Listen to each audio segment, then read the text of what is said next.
Hello दोस्तों, Rana classes में आपका स्वागत है। तो आपको है जो कि आज मैं पीएसएससी सीजीएल 3 फॉर्म भरने में बहुत सारे कन्फ्यूजन है, उसको दूर करने का प्रयास करूंगा। तो इस वीडियो को शुरू से अंत तक देखें। पसंद आने पर लाइक्स, नए लोग सब्सक्राइब करना ना भूलें। तो बहुत सारे जो कन्फ्यूजन है, क्योंकि आप जानते हैं कि सोशल मीडिया का पहले तो था ही नहीं, तो लोग गलती करते थे जो किससे पूछे। लेकिन अब क्या हो गया कि बहुत सारी ऐसी मुझे कॉल्स आती है, तो मुझे भी हतप्रभ होता है कि इस तरह की अगर लोग देखेंगे तो निश्चित रूप से जो कि बहुत बड़ी परेशानी में फंस जाएंगे, क्योंकि ये आपके जीवन का सवाल है। जीवन का सवाल कब, जब आपके सिलेक्शन हो जाएंगे और गलत डायरेक्शन के कारण आप फॉर्म भरने में ही बाहर हो जाएंगे, तो ये बहुत दुखद है। कम से कम इससे जो कि बचे और उन्हीं से जो भी हैं अनुभवी हैं उन्हीं से करें। ऐसा नहीं कि जो लड़के खुद कभी जो कि वेरिफिकेशन नहीं करवाया हो, तो उनसे कहीं ना कहीं वो अनुभव है जो कि प्रदान देख कर पढ़ने का तो कोई भी पढ़ सकता है, लेकिन अनुभव जो है उनके पास नहीं। इसलिए है जो कि कोई भी हो, चाहे आपके आसपास के हों या सोशल, जो अनुभव प्राप्त हो उन्हीं से जो कि करे, तभी जो कि आपको बच सकते हैं। नहीं तो आपको फंसने के पूरे चांसेज हैं। जैसे न्यूनतम शैक्षणिक योग्यता, सबसे पहले उसी बात को करते हैं। तो ये जो स्पष्ट लिखा हुआ है कि ऑनलाइन आवेदन समर्पित करने की अंतिम तिथि तक अभ्यर्थियों को मान्यता प्राप्त विषय। कन्फ्यूजन क्या है, बहुत सारे लोगों के पास है जो कि सिर्फ और सिर्फ है जो कि मार्कशीट है जो कि है। तो मार्कशीट में क्या है, रोल नंबर है और रजिस्ट्रेशन नंबर, कोई सर्टिफिकेट नंबर नहीं दिया हुआ। तो रजिस्ट्रेशन नंबर है, अगर छोटा बड़ा है तो उसको भर दें, अगर उस बहुत ज़्यादा बड़ा है अंक वाला ही भरें, और उसके तिथि जो है वो भर दें, जो आपको तिथि जरूर दिया हुआ कि इस तारीख को जो कि किया है। उसके बाद आते हैं, ये जो है ऑनलाइन सेवा बिहार राज्य के जो निवासी हैं उन्हीं के लिए है जो कि है। बहुत सारे लोगों को ये बताया गया है सोशल मीडिया में, ज़्यादातर लोग फ़ोन कर रहे हैं कि क्या सर ये जो फॉर्म भरने के पहले सर्टिफिकेट होना चाहिए, मतलब 14 अप्रैल के पहले का होना चाहिए। ये फिर है जो कि यहाँ पर लोग कन्फ्यूजन कर रहे हैं। ये कई जगह बताया कि मतलब 14 अप्रैल के पहले का होना चाहिए, उसके बाद का नहीं। ये एकदम बिल्कुल सरासर गलत है। इसमें ये लिखा हुआ है कि जब भी आप फॉर्म भरें ऑनलाइन, तो ये जो है उससे पहले जो कि देखिए यहाँ पर स्पष्ट रूप से लिखा हुआ, सभी वांछित प्रमाण पत्र प्रारंभिक परीक्षा के लिए ऑनलाइन आवेदन समर्पित करने की अंतिम तिथि तक निर्गत होना आवश्यक है। तो ये जो लाइन है ये मतलब 15 अप्रैल तक होगी। तो 15 अप्रैल तक है जो कि अगर आपकी तिथि निर्गत है तो वो मान्य होगा। और इसमें बहुत सारे लोग कंफ्यूज ये करते हैं कि ये जो लिखा हुआ है, बहुत सारे लोग मुझे फ़ोन किए आज कि 14 अप्रैल के सर है जो कि पहले होना चाहिए, क्योंकि कई जगह बताया गया सर अभी जो बनवा रहे हैं, चाहे बीसी हो, निवास हो, या तो उन लोगों के लिए जो कि नहीं करना है, मतलब वो उनका मान्य नहीं होगा। बताइए कितनी बड़ी है जो कि दिग्भ्रमित किया जा रहा है। तो ये इससे बचे, क्योंकि आपको किसको नुकसान होगा, जो बता रहे हैं उनको कोई नुकसान नहीं होगा। जो आपने प्रयोग कर लिया, गलत प्रयोग कर लिया, वो आप गए काम से, फिर आपको कोई बचाने वाला नहीं। क्योंकि आप डर के मारे क्या करेंगे कि आप सर्टिफिकेट बनवाएंगे ना, और फिर है जो कि आप जनरल, मान लिया आरक्षण वाले हैं तो जनरल में भरेंगे, या आप परेशान रहेंगे। और ये जो इसमें लिखा हुआ है कि अभ्यर्थी आरक्षण लाभ, आय एवं परिसंपत्ति प्रमाण पत्र निर्गत किए जाने की तिथि से 1 वर्ष के लिए ये जो कि वैध माना जाएगा। और उम्र सीमा का कन्फ्यूजन, जो कन्फ्यूजन की ही चर्चा करते हैं, तो बहुत सारे लोग ये जानते हैं या जिनको नहीं पता है वो यही कहते हैं कि अधिकतम उम्र सीमा का भी निर्धारण है जो कि 1/8/2021 होगा। ये बिल्कुल सरासर, ये न्यूनतम उम्र सीमा मतलब 21 वर्ष वाला जो है ये इससे काउंट किया जाएगा कि 21 वर्ष हुआ कि नहीं। और ये जो 37 वाला जो मैक्सिमम एज है ये 1/8/2015 से काउंट होगा। इसीलिए जो कि आप लोग है जो कि, परंतु ऐसे अभ्यर्थी जो निर्धारित उम्र सीमा धारित करते हो और उक्त तिथि तक निर्धारित कर लिए हैं, तो ये मतलब ये 37 वर्ष किससे काउंट होगा, तो 1/8/2000। बहुत सारे लोगों को अभी भी कन्फ्यूजन है, वो क्या कर रहे हैं 1/8/2021 से जोड़े, मेरा तो 40 वर्ष हो गया, मैं फॉर्म जो आपका जो निर्धारित है वो जो है आपको सिर्फ और सिर्फ जो है आपको 1/8/2015 से करना है। मतलब जब भी मैक्सिमम की होगी, चाहे 40, मान लीजिए कि आपको एक उदाहरण देता हूँ कि आप पिछड़ा वर्ग के या पिछड़ा वर्ग के पुरुष या महिला हैं और आपकी एज है जो कि अभी 45 वर्ष हो गई है, तो क्या ये फॉर्म भर सकते हैं? तो बिल्कुल भर सकते हैं। क्यों भर सकते हैं? क्योंकि 45 का मतलब हो गया कि आपको अभी लगभग है जो कि आपकी जो डेट ऑफ बर्थ होगी वो 22 इधर मान लें और 23 उधर मान ले, तो 23 अगर घटा देते हैं तो 77, तो 77 में आपकी डेट ऑफ बर्थ है, फिर भी आप ये फॉर्म अभी 45 हो रही है, जो कि आपकी कहीं नहीं हो रही है। फिर भी क्यों? क्योंकि इससे 77 से अगर 2015 में करेंगे तो ये कितना हो जाएगा, आपको 38 बरस हो जाएगा, और यहाँ आपकी कितनी है, 40 बरस। तो इसका मतलब आप फॉर्म भर सकते हैं। इसीलिए इस बात को भी ध्यान में, अधिकतम उम्र सीमा का निर्धारण 1/8/2015 से होगा, न्यूनतम उम्र सीमा का निर्धारण 1/8/2021 से। ये बहुत सारे कन्फ्यूजन हैं। उसके बाद है जो कि बिहार सरकार जो सरकारी जॉब में करते हैं उनके लिए क्या है, सरकारी सेवकों के छूट, आयु सीमा का छूट कर दावा करने की स्थिति में जो कि काउंसलिंग के समय जमा करना पड़ेगा, और उनके लिए जो कि 3 वर्ष का है जो कि निरंतर सेवा जो कि होनी चाहिए। और आपके फॉर्म में जो है बिहार सरकार के लिए ये लिखा हुआ कि क्या आपने 3 वर्ष की सेवा पूर्ण, वो भी रेगुलर, तभी है जो कि आप है जो कि उसमें यस या नो कर। अगर आप के 2 वर्ष या 1 वर्ष है तो आपको भरना नहीं है उसमें।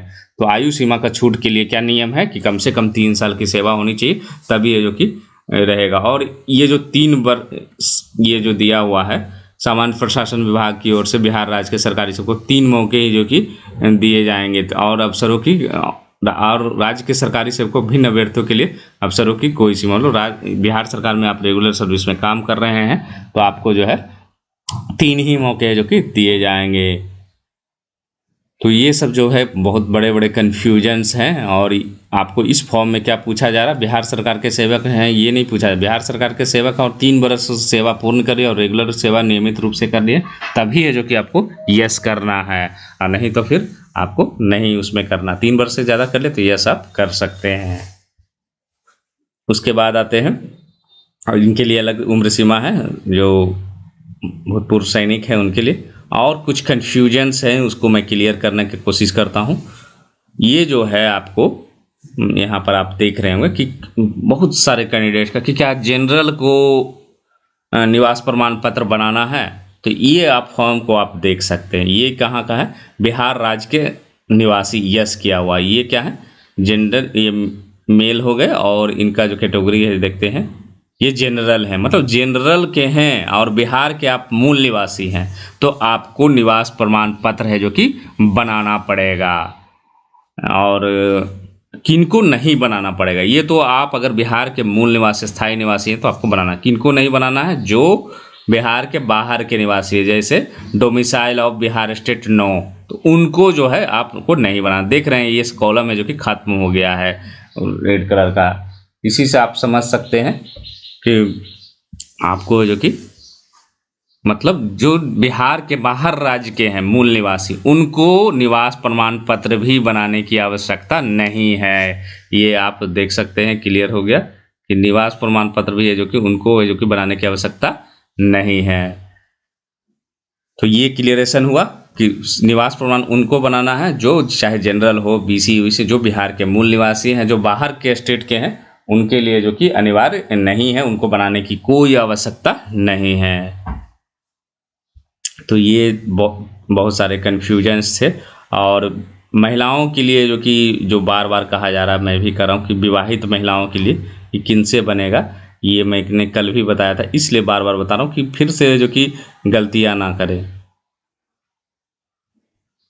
ये जो लाइन है, आरक्षण का दावा करने वाली विवाहित महिलाओं का जाति क्रीमी लेयर दोनों कहा रहा है, जाति हो या क्रीमी लेयर रहित हो, कोई भी है, ये विवाहित महिलाओं मतलब SC ST के भी हैं तो भी क्रीमी लेयर रहित प्रमाण पत्र उनके पिता के नाम से एवं पता से निर्गत होना चाहिए, ना कि उनके पति के नाम से, पता से। तो इसका मतलब है कि आपकी जो इनकम होगी वो पिता के इनकम से बनेगी। क्रीमी लेयर का जो प्रमाण पत्र बनता है वो पिता के नाम से बनेगा, चाहे जाति का, तो निश्चित रूप से आय भी उन्हीं के नाम से बनेगा और निवास भी जो कि उन्हीं का, मतलब ये पति का इसमें उल्लेख नहीं होना चाहिए। अगर होता है, अगर आपको बना लिया है फिर से नया बनवा लें, नहीं तो आपकी जो कि दावेदारी आरक्षण की रद्द की जा सकती है। और ये जो आपको बहुत सारे लोग अभी भी कन्फ्यूजन कई बार है जो कि मैंने समझाया कि पिछड़ा वर्ग और अत्यंत पिछड़ा वर्ग के अभ्यर्थियों द्वारा आवेदन है जो कि अंकित क्रीमी लेयर रहित प्रमाण मूल में प्रस्तुत 1 वर्ष से अधिक पुराना, मतलब 14 अप्रैल 2021 से या 15 मई 2021 से पहले का है, तो आपको विहित प्रपत्र में भरना पड़ेगा। और ये प्रपत्र मैंने दिखाया था, ये अभी नहीं भरना है। ये कब भरना है, काउंसेलिंग के समय ये करना है। अगर ये नहीं भरते, किसी कारण भूल जाते, तो फिर आपको जनरल मान लिया जाएगा। तो ये है जो कि आपके बहुत सारे जो कि कन्फ्यूजन है जो कि आपको दूर करने में जो कि मदद मिलेगी। जहाँ तक है फॉर्म भरने का सवाल है, तो फॉर्म है जो कि जो प्रोसेस है वो आप देख सकते हैं। आपको सबसे पहले मैंने कई बार है जो कि बताया भी है कि पहले पर्सनल डिटेल मतलब रजिस्ट्रेशन होगा, उसके बाद है जो कि आपको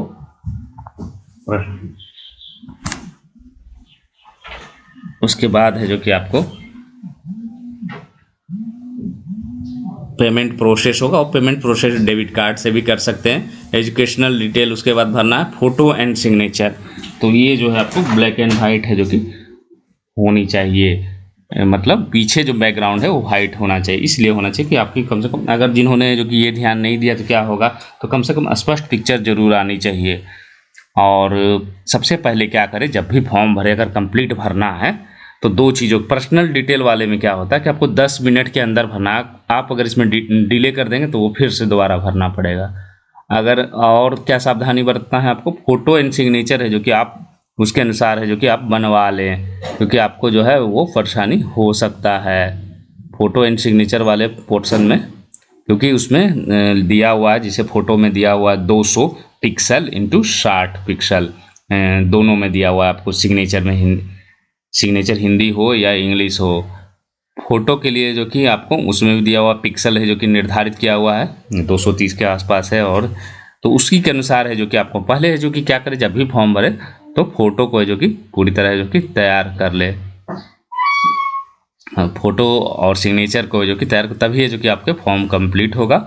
और अब फॉर्म की संख्या भी है जो कि आप पता कर, रजिस्ट्रेशन नंबर से अगर आप देखेंगे तो ये आपको पता चल, जैसे कितनी संख्या भी फॉर्म की भरा रही है। तो जैसे ये फॉर्म भराया है तो 37,527 लोगों ने अब तक, जो कि एक अनुमान है, तो ये लोग 42,200 क्या हो गया, कोड हो गया, और 37,527 अभ्यर्थियों ने जो कि अब तक फॉर्म भर दिया। अभी संख्या और बढ़ गई होगी, तो इससे पता लगा सकते हैं कि इसमें अभी बहुत लोग अभी नहीं कर रहे हैं पूरी जानकारी के साथ। करना भी चाहिए, बहुत सारे लोगों को ये भी नहीं पता कि नहीं चलो बाद में डॉक्यूमेंट्स बनाऊंगा, पहले फॉर्म वाला, तो ये आपको मौका ही नहीं दे रहा कि आप है जो कि बाद में डॉक्यूमेंट्स बनाएं।